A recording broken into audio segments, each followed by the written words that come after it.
What's up, wrestling fans? Wade Needham here with RingScoops on NoDQ.com and RingScoops.com. This week on the show, I'm going to give my thoughts on Money in the Bank.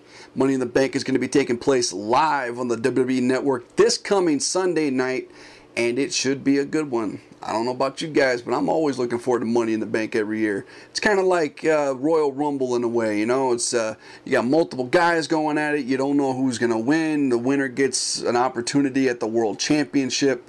I mean, unlike the Royal Rumble, you know, we never know when the winner of the Money in the Bank is going to cash in. Cash in that same night. Could wait a whole year, cash in at WrestleMania like we saw Seth Rollins do this year. Just a lot of unpredictability that goes on with the Money in the Bank, and it's kind of cool because it's like the one time that WWE actually kind of gets to, like, you know, switch things around on us. Once we think we know the answers, they change the questions. So there you go. But before I get into my thoughts and my predictions for Money in the Bank, I want to give a very quick plug right now to my very first ever published book. I got my copy today. It's called Lurid Temptations. Actually, I got a couple of copies. But pretty soon it's going to be in bookstores and Barnes & Noble and Amazon and whatnot. But yeah, as you can see, it's actual pages. In case you're wondering, it's a story. It's a book. You know, it's good stuff, man. Good stuff. So there you go. Lurid Temptations coming to a store near you pretty soon.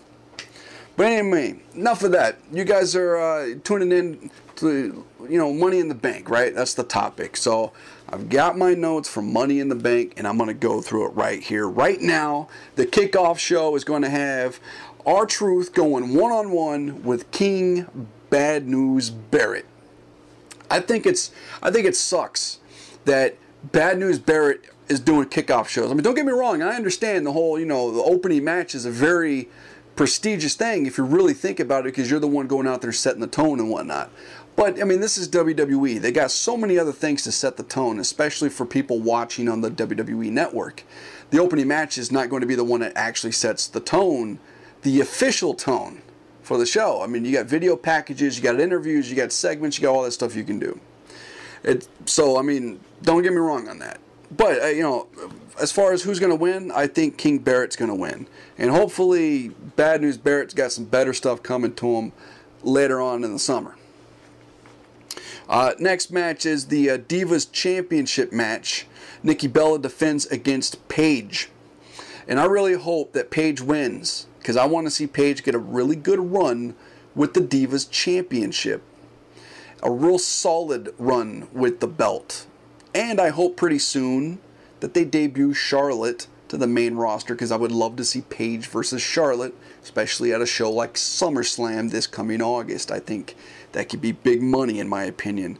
I got Paige going into this match. I think Paige will defeat Nikki Bella and capture the Divas Championship, and I also hope she does too. Intercontinental Championship match. Ryback defends against the Big Show. And I think it was very stupid for them to give away the Shell Shock on Monday Night Raw. Ryback picked up the Big Show and hit it. We're supposed to see that at the pay-per-view. Come on. I got Ryback to win this match. Ryback just won the Intercontinental title. I don't see them doing a title switch pretty soon. Big Show doesn't need the Intercontinental Championship. Ryback does. And Ryback, with this brand new title run, his first singles title run here in the WWE, he needs a win. And he needs a win over somebody big like this. So I think it's perfect booking to put Ryback up against a guy way bigger than him, who's well established, and it's his first major title defense on a pay-per-view. The only problem, like I said, was the Shell Shock on Monday Night Raw. There you go. Ryback, though, is my man to win that match. Up next, we got the WWE Tag Team Championship match. You got New Day versus the Primetime Players. And I think the Primetime Players should be chasing after the Tag Team Championship all summer long. I really do. I think the perfect time and opportunity for them to finally capture the gold would be at a SummerSlam. So I believe that New Day will win the match. They will retain the championships. especially because later on Kofi Kingston's going to be in the Money in the Bank. You know what I mean? So we know he ain't going to win. So New Day, to save face, retains the Tag Team Championship, and you can rebuild or build further upon New Day and Primetime players leading into SummerSlam. That's just my take on that. So yeah, New Day defeats the Primetime players. Hopefully at SummerSlam they're still chasing after the belts and they actually get the tag team titles. Next match on the card is John Cena versus Kevin Owens. Neither US title or NXT titles on the line, just like the match at the Elimination Chamber. I think that John Cena will win the match. I think a lot of people think so. I would actually be very surprised if Kevin Owens gets another win over John Cena on a pay-per-view, especially if it's a clean win. If he does get the win, I don't think it will be a clean win. I think something will happen. You know, John Cena will use that as a way to get Kevin Owens to go for another match. And I think at that point, I think Kevin Owens will say he has nothing to prove. He's going to duck John Cena. They're going to avoid a match at Battleground, and eventually at SummerSlam, you got the rubber match. And John Cena will get the big win Kevin Owens will get the big win at SummerSlam and make everybody happy. You know, John Cena put him over and whatnot, and good things for Kevin Owens, and maybe he can bring Joe in at that point and do something with Kevin Owens and Joe on the main roster. We got the Money in the Bank ladder match for the briefcase. The participants include Dolph Ziggler, Kofi Kingston, Neville, Randy Orton, Kane, Sheamus, and Roman Reigns. And I got Roman Reigns in this matchup. I think Roman Reigns will get Money in the Bank. I think I believe he will be the first person in history in the same year to win the Royal Rumble and win Money in the Bank. I could be wrong on that, but I believe that he would be the first person if he were to do that. And I got a very interesting situation here. I won't get too in-depth into it until I talk about the main event, but yes, Roman Reigns should win Money in the Bank. He should win the briefcase, and he should say that he's going to cash in at SummerSlam, and I'll get into that in a minute. WWE Championship ladder match, Seth Rollins versus Dean Ambrose. I give this to Seth Rollins. I mean, I'm not trying to knock Dean Ambrose. It'd be great if he won the match. He deserves to win the match. He deserves a title run. But I think a bigger story that would probably sell more tickets would be if Seth Rollins were to go over, continue his championship run.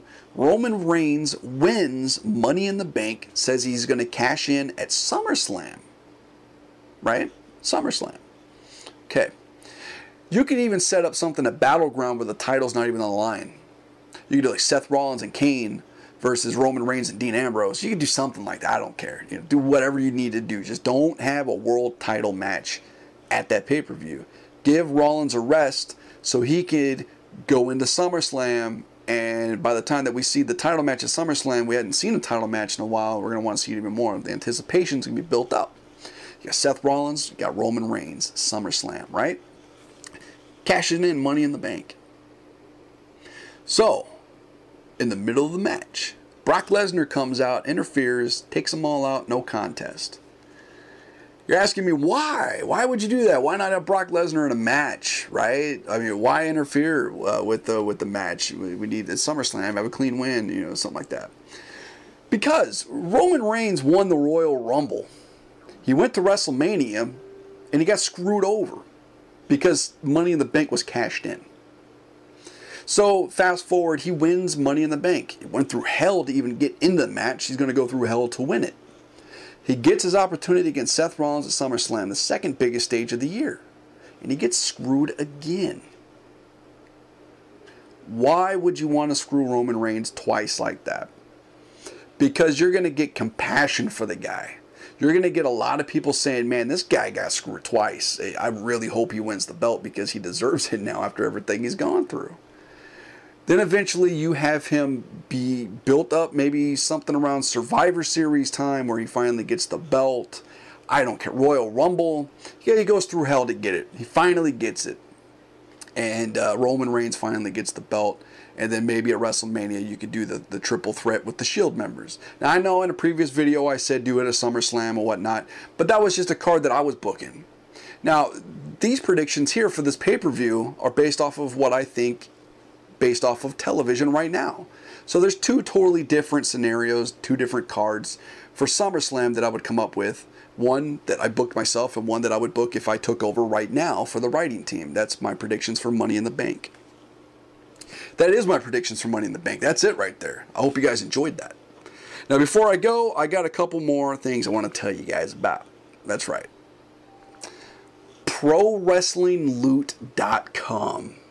I've been wanting this for a long time, man. I don't know about you guys. I subscribe to Loot Crate. Every once in a while, I also get a nature box as well, which is, you know, some healthy snacks and whatnot. Loot Crate is, you know, the monthly box that comes, and it's got like random stuff. It's got a theme to it every month. You got like random geeky stuff. Like sometimes you get a pop vinyl, you get a exclusive comic book, a t-shirt. You get cool stuff, man. Real cool stuff. And I've been wanting a pro wrestling related one. And there's finally going to be one, and it's called Pro Wrestling Loot. ProWrestlingLoot.com. I got it on their website right here. They're going to have like random DVDs, shirts, photos, action figures, whatnot. It's a monthly random grab bag with goodies. I'm going to get mine next month. The price is $17.99. And I looked at some of the stuff that they said that they're going to be, you know, in there. And on the website it says you will receive items that are branded from WWE, TNA, Ring of Honor, and many well-known independent promotions. You will also receive items from professional wrestling artists as well as wrestlers. And they got like t-shirts, DVDs, they got all kinds of good stuff. I think it's well worth the $18. And when I get my box next month, I will do an unboxing video to show you guys what's going on with that. If you want more information on that, the website, it's ProWrestlingLoot.com. So head over there and check that out if you're interested in it. The sign-ups are right now. That's pretty cool. So there you go. And before I go, the Empire Wrestling Federation is going to be in El Monte, California this Saturday at 2:30 p.m. Suggested donation of $2 for admission to the event. Here's some of the matches that are going to be taking place. You got the EWF Tag Team Championship. Luz de Sombra and Espiritu Infernal versus the champions, which are the Friars, Friar Juan Roman and Friar Archimedes. You got Brute Daddy versus the Viking Warrior. The Mega King Thomas I versus Uptown Andy Brown. Andy Brown, a good friend of mine, really good talent. And also appearing on the show, the Baby Bull, Prince Rashid Najjar, Adrian Quest, and more. And you get more information on that at EmpireWrestlingFederation.com. And finally, one last plug for you guys. I know it's full of plugs, right? Starting this Saturday over on my YouTube channel, RingScoops, youtube.com/RingScoops, also on RingScoops.com. I'm beginning another season, since it's the summertime, of my show Retro Wrestling. I review random events from the WWE Network, and the first episode this coming Saturday is going to be a review of a random WCW Nitro episode from 1996. There you go. Just want to throw that out there for you guys. Well, that's it for this week, ladies and gentlemen. I am the Webmaster Wade Needham saying thank you, good night, and be cool. Do you know what gets me super excited? RingScoops.com. That's right, RingScoops.com.